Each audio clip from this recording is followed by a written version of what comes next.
വചനവിരുന്നിലേക്ക് എല്ലാവർക്കും സ്വാഗതം. ദൈവത്തിൻ്റെ അതിപരിശുദ്ധമായ നാമം വാഴ്ത്തപ്പെടട്ടെ. ഒരു ദിവസം കൂടി നമുക്ക് പരസ്പരം കാണാൻ അനുവദിച്ച ദൈവത്തിന് നമുക്ക് നന്ദി പറയാം. യേശു ക്രിസ്തുവിൻ്റെ അടയാളത്താൽ നമുക്ക് സന്തോഷത്തോടെ ആയിരിക്കുവാനും സമാധാനത്തോടെ ജീവിക്കുവാനും ഇടം തന്നതിന് ദൈവത്തിന് നമുക്ക് സ്തോത്രം പറയാം. ഇന്ന് വചനവിരുന്നിലെ ചിന്തയ്ക്കായിട്ട് എടുത്തിരിക്കുന്നത് വിശുദ്ധ മത്തായിയുടെ സുവിശേഷം 27-ാം അധ്യായം അതിൻ്റെ 7-8 വചനങ്ങളാണ്. ഇത് വളരെ വ്യക്തമായ ചില കാഴ്ചപ്പാടുകൾ, സൂചനകൾ നമ്മുടെ ജീവിതത്തെയൊക്കെ കാണിക്കുന്ന വചനഭാഗമാണ്. നമ്മൾ ഒരുപാട് പ്രാവശ്യം വായിക്കുകയും ധ്യാനിക്കുകയും ഒക്കെ ചെയ്തിട്ടുള്ള വിഷയമാണത്. അവിടെ ഇങ്ങനെ എഴുതിയിരിക്കുന്നു: പരദേശികളെ കുഴിച്ചിടുവാൻ അതുകൊണ്ട് കുശവന്റെ നിലം വാങ്ങി, ആകയാൽ ആ നിലത്തിന് ഇന്നുവരെ രക്തനിലം എന്ന് പേര് പറയും. ഈ വചനം യൂദാസിന്റെ ഒരു പരാജയത്തെ കാണിക്കുന്ന വചനഭാഗമാണ്. ഞാനത് അതിലേക്കല്ല ഇന്ന് ചിന്തകളെ കൊണ്ടുപോകുന്നത്. കുശവന്റെ നിലം, അതിനെക്കുറിച്ചാണ് പറയാൻ ആഗ്രഹിക്കുന്നത്. ഫലം തരുന്ന സത്യവേദ പുസ്തകം മുഴുവനും നമ്മൾ വായിക്കുമ്പോൾ, പ്രത്യേകിച്ച് സുവിശേഷം നമ്മൾ വായിക്കുമ്പോൾ, ഫലം തരുന്ന അനുഭവത്തെക്കുറിച്ചാണ് നമ്മളോട് പറയുന്നത്. ഇവിടെ കുശവന്റെ നിലത്തെക്കുറിച്ച് നമ്മൾ ചിന്തിക്കുമ്പോൾ ആദ്യമേ അത് ചിന്തിച്ചിട്ട് നമുക്ക് അതിൻ്റെ പ്രാക്ടിക്കൽ സൈഡിലേക്ക് പോകാം. ആദ്യമായി അവിടെ പറയുന്ന കുശവന്റെ നിലം വാങ്ങി എന്നുള്ളതാണ്. എന്തിനു വേണ്ടിയാണ് ഈ കുശവന്റെ നിലം വാങ്ങിയത്? ആരാണ് അവിടെ ആ കുശവന്റെ നിലത്തിൽ അവസാനിച്ചത്? എന്താണ് അതിൻ്റെ നിലനിൽക്കുന്ന പേരായി വന്നത്? ഇതെല്ലാം ചിന്തനീയമാണ്. അതവിടെ നിൽക്കട്ടെ. കുശവന്റെ നിലത്തിന് ചില പ്രത്യേകതകളുണ്ട്. കുശവന്റെ നിലം ഒന്നാമതായി പ്രയോജനമില്ലാത്ത ഒരേ ഒരു കാര്യത്തിന് മാത്രമേ ആ നിലം ഉപയോഗിക്കുകയുള്ളൂ. കുശവൻ മൺപാത്രങ്ങൾ മെനഞ്ഞുണ്ടാക്കുമ്പോൾ പൊട്ടിപ്പോകുന്ന മൺപാത്രത്തിൻ്റെ ചീളുകൾ, അവശിഷ്ടങ്ങൾ ഒക്കെ വലിച്ചെറിയാനുള്ള ഒരു ഇടമാണ് ആ പറമ്പ്. അപ്പോൾ അവിടെ കുന്നുകൂടി വീഴുന്നതെല്ലാം പ്രയോജനമില്ലാത്ത മൺപാത്രത്തിൻ്റെ, വീണ്ടും കൂട്ടിച്ചേർക്കാനാവാത്ത മൺപാത്ര ചീളുകളാണ്. കളിമണ്ണിൻ്റെ ഘനരൂപമാണ് അവിടെ വീഴുന്നത്. അതിനെ പിന്നീട് രൂപപ്പെടുത്താൻ കഴിയുകയില്ല. ഒന്നാമത്തെ സൂചനയായി അവിടെ കിട്ടുന്നതാണ്. അപ്പോൾ ഈ മൺപാത്രത്തിൻ്റെ ചീളുകൾ വീണ് കിടക്കുന്ന ആ പറമ്പിനെ നമ്മളൊന്ന് മനസ്സിലേക്ക് ധ്യാനിക്കാം. നമുക്ക് ഈ കുശവൻ മൺപാത്ര ചീളുകൾ ആദ്യമായി ഇടുന്നതിന് മുൻപ് ആ മണ്ണ് ഫലദായകമായിരുന്നു. എല്ലാവർക്കും പ്രയോജനപ്പെടുന്ന രീതിയിലുള്ളൊരു മണ്ണായിരുന്നു. എല്ലാ ഇടം പോലെ, എല്ലാ മണ്ണ് പോലെയും, എല്ലാ സ്ഥലം പോലെയും വളരെ നല്ല മണ്ണായിരുന്നു. പിന്നീട് ആദ്യമായി കുശവന്റെ ലക്ഷ്യം തൻ്റെ മൺപാത്ര ചീളുകളെ കുന്നുകൂട്ടിയിടാൻ ഒരിടം അത്രമാത്രമേ ഉള്ളൂ. ആദ്യമായി ഒരു മൺപാത്രത്തിൻ്റെ ചീള് വീണു. ക്രമേണ അവിടെ മൺപാത്ര ചീളുകൾ വീണ് അത് ഒരു ഫലദായകമില്ലാത്ത മണ്ണായി മാറുകയാണ്. പിന്നീട് അവിടെ എന്ത് സംഭവിക്കുന്നു? പച്ചിപ്പുകൾ ഉണ്ടായിരുന്നു അവിടെ. ആദ്യമേ ഒരിക്കൽ അവിടെ നല്ല മണ്ണായിരുന്നു, പച്ചിപ്പുണ്ടായിരുന്നു, ഫലദായകമായിരുന്നു, സാധ്യതകളുടെ മണ്ണായിരുന്നു.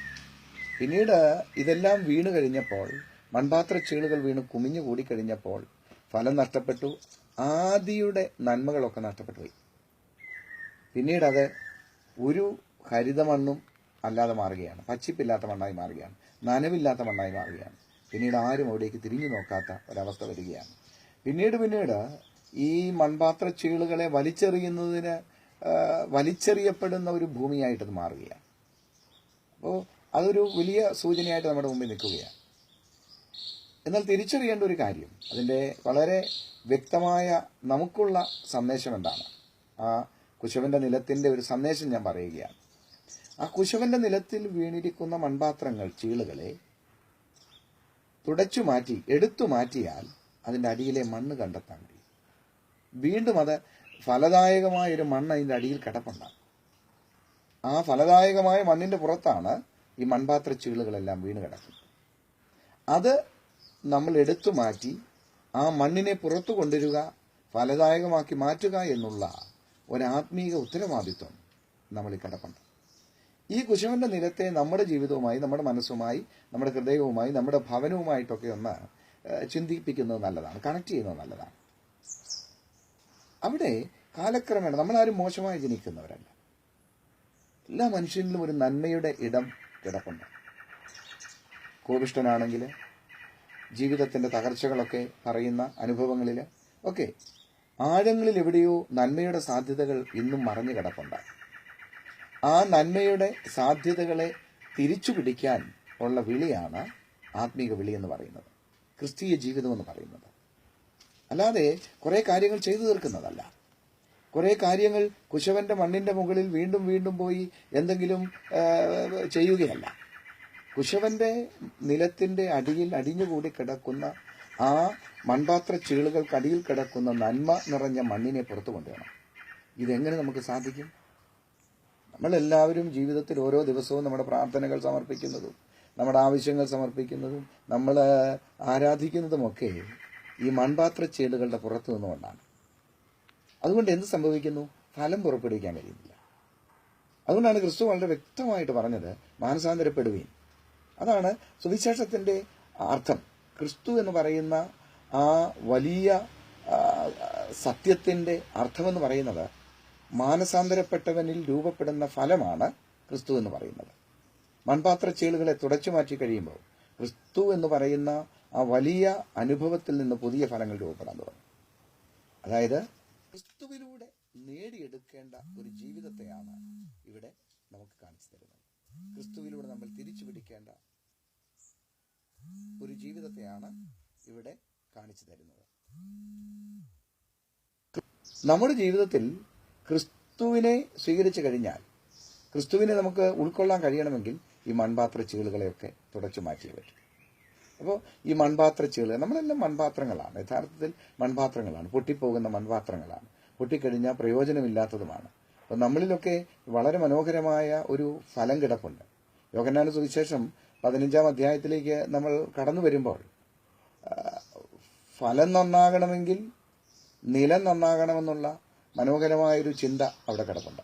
ആ 15-ാം അധ്യായം ഉടനീളം പറയുന്ന കാര്യം എന്താണ്? തോട്ടക്കാരനും മുന്തിരിയും തമ്മിലുള്ള ബന്ധമാണ്. അവിടെ 3 അനുഭവങ്ങളുണ്ട്. 1, തോട്ടക്കാരൻ. 2, തോട്ടക്കാരൻ അധ്വാനിക്കുന്ന മണ്ണ്, നിലം. 3, ആ തോട്ടക്കാരന്റെ അധ്വാനത്തിൽ ആ നിലത്തിൽ വളർന്നു വരുന്ന മനോഹരമായ മുന്തിരി ചെടികൾ. 4, ആ മുന്തിരിച്ചെടിയിൽ നിന്ന് പുറത്തു വരുന്ന ഫലങ്ങൾ.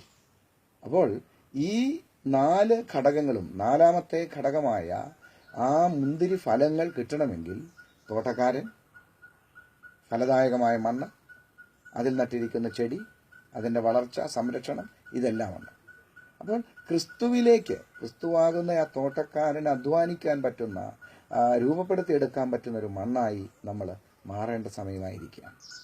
അപ്പോൾ ഇവിടെ നമ്മൾ തിരിച്ചറിയേണ്ടത്, ഇവിടെ ഈ വചനത്തിലേക്ക് നമ്മൾ മടങ്ങി വരികയാണ്. ഒരിക്കൽ കൂടെ ഞാൻ പറയുകയാണ്, ഫലം പുറപ്പെടുവിക്കുന്ന അനുഭവങ്ങളായി മാറും. ഫലം പുറപ്പെടുവിക്കാത്തതിനെയൊക്കെ വെട്ടിമാറ്റുമെന്ന് പറയുന്നതിൻ്റെ അർത്ഥം അതാണ്. ഫലം തരാത്തതിനെയൊക്കെ വെട്ടിമാറ്റപ്പെടുന്ന ഒരനുഭവം. പ്രകൃതിയിൽ നിന്ന് നമ്മൾ കണ്ടുമുട്ടുന്ന കുറേ കാര്യങ്ങളുണ്ട്. ഒരുപാട് പക്ഷികളും ഒരുപാട് മൃഗങ്ങളും വ്യത്യസ്തതകളുള്ള ഒരു മണ്ണിലാണ് നമ്മൾ ജീവിക്കുന്നത്. ഈ വ്യത്യസ്തകളുടെ നടുവിലാണ് നമ്മൾ അധ്വാനിച്ച് പുതിയൊന്നിനെ രൂപപ്പെടുത്തിയെടുക്കുന്നത്.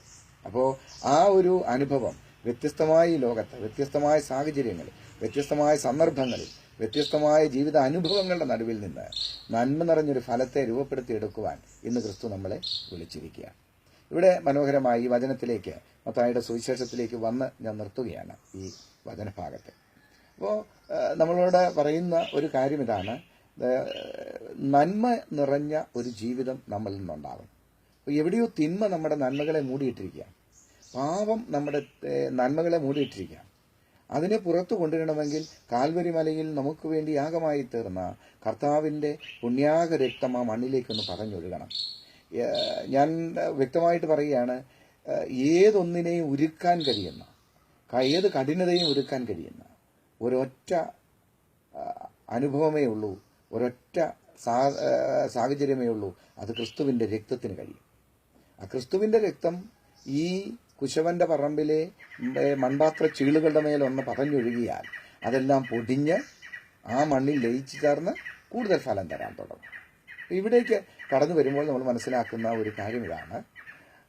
യൂദ തൻ്റെ ഗുരുവിനെ ഒറ്റിക്കൊടുത്ത സാഹചര്യം നമുക്കറിയാം.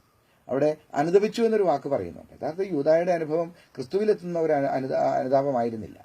ജീവിതത്തിൽ ചെയ്തു പോയ തെറ്റുകളെക്കുറിച്ച് അവൻ ചിന്തിച്ചു, ചെയ്തതിനെക്കുറിച്ച് ചിന്തിച്ചു.